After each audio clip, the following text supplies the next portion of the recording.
virtue, which is the individual relationship between a teacher and a student. And people learn from people they love, but if you mention the word love at a congressional hearing, they look at you like you're, Oprah Winfrey. We've inherited a view of ourselves that we're divided selves. We have reason over here and emotion over here.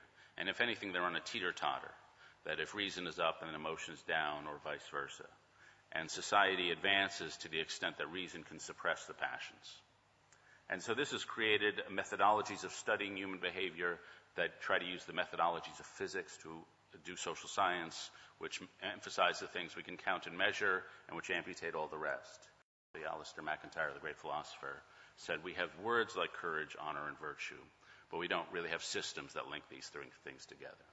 And so while I'm covering some of this imperfect view of human nature, I'm looking over at this other world, the world that RSA is in, and I'm seeing people who are actually giving us profounder answers to what's going on deep inside ourselves. And the odd thing is, this world is not primarily led by philosophers and theologians, but it's led by people who study the mind, cognitive scientists, neuroscientists, psychologists, sociologists, behavioral economists. And I believe we're in the middle of this tremendous revolution, understanding who we are deep down inside. And I think a lot of this research in all these different fields coheres around three foundational principles. And the first foundational principle is that most of our thinking is below awareness. It's unconscious.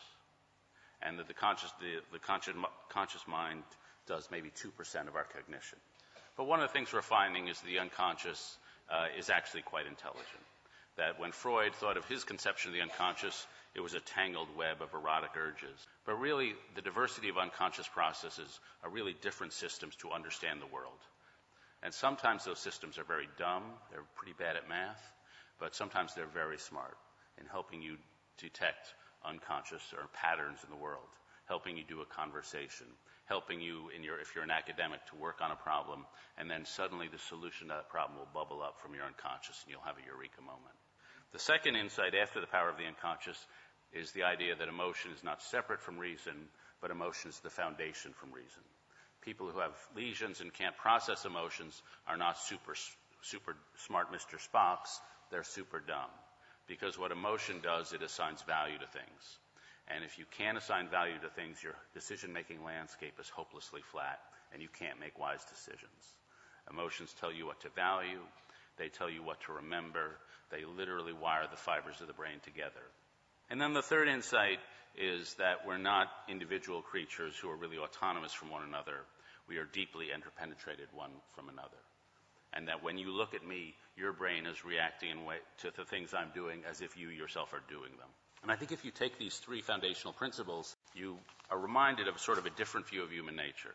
And to put it in sports terms, the French Enlightenment loses, the British or Scottish Enlightenment wins. That René Descartes, who thought reason was tremendously powerful and put emphasis on finding the abstract laws of universal laws of behavior, that's probably not who we are. But David Hume and Adam Smith and Edmund Burke and others who said that reason is weak, but the sentiments are strong, and that we're primarily social and not rational creatures, they had a much more accurate view of human nature. On the supposition, sort of oblivious to the cultural and psychological realities of Iraq. I once asked a senior member of the Bush administration, I can't tell you who she is, but I asked her, didn't you guys get sort of the culture and psychology of Iraq wrong? And she said, I don't really believe in culture. I think if you change the institutions, you change the society. People learn from people they love. People they love. People love. People they love.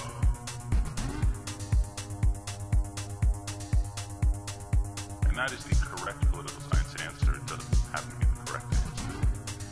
And then we had a financial system based on the supposition that bankers are prudent, rational, self-interested creatures who would never do anything stupid en masse.